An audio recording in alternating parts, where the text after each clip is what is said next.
Yan.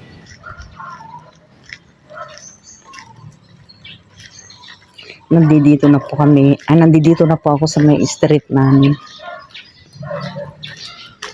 Yan, kasi nakakaramdam na naman ako ng ibang parang naninigas na naman ang aking mga tuhod tsaka ang aking balakang. Kaya sabi ko, baka kailangan ko na naman na mag-exercise. Matagal na rin akong hindi nakapag-exercise. Ayan po yung mga guest namin. Ayan. Ayan.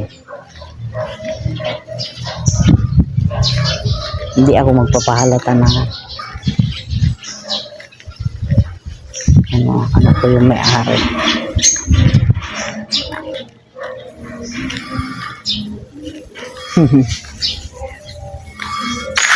Ganda ng halaman ni Ate Bilumbi.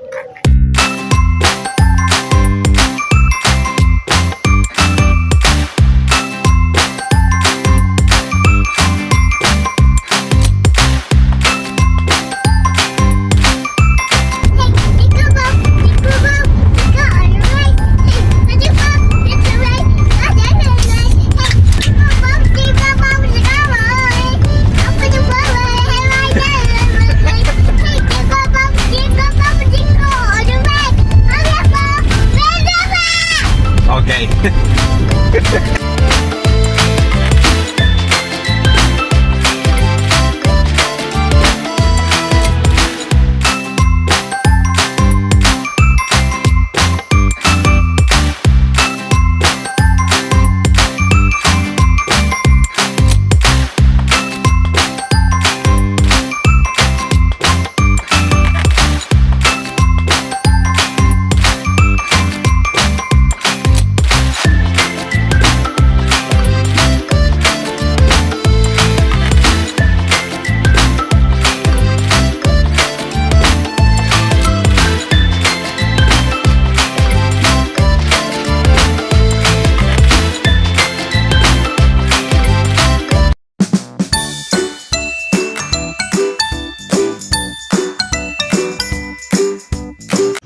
Bibihira ka na makakita ng ganito ngayon eh.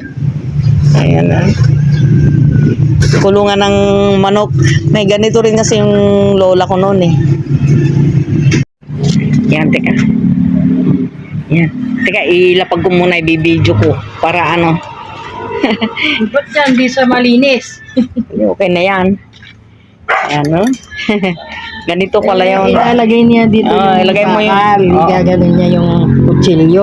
Oo. Tapos yung kahoy dito, butasan mo. Oo. Yung saktong paglagay ng buto. Tapos pag gaganyan mo lang. Oo, ang galing ano ho. Oh.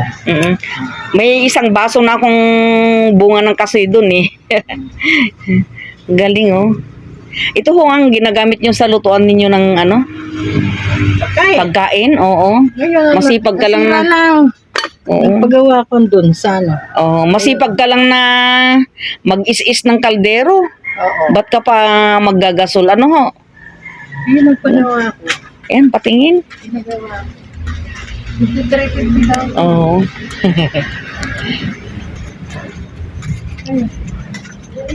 Galing oh.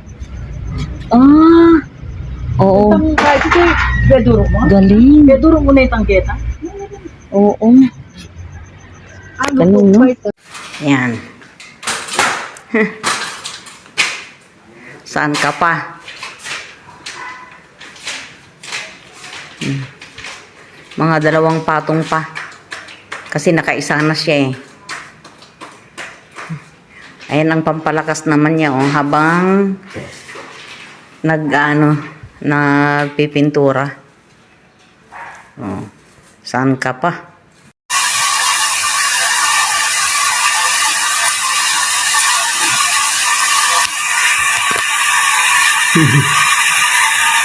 Ayan. Tuloy-tuloy ang pagpipintura. Ayan. Pagkatapos ng tiles, tuloy ang pagpipintura dito sa loob ng bahay.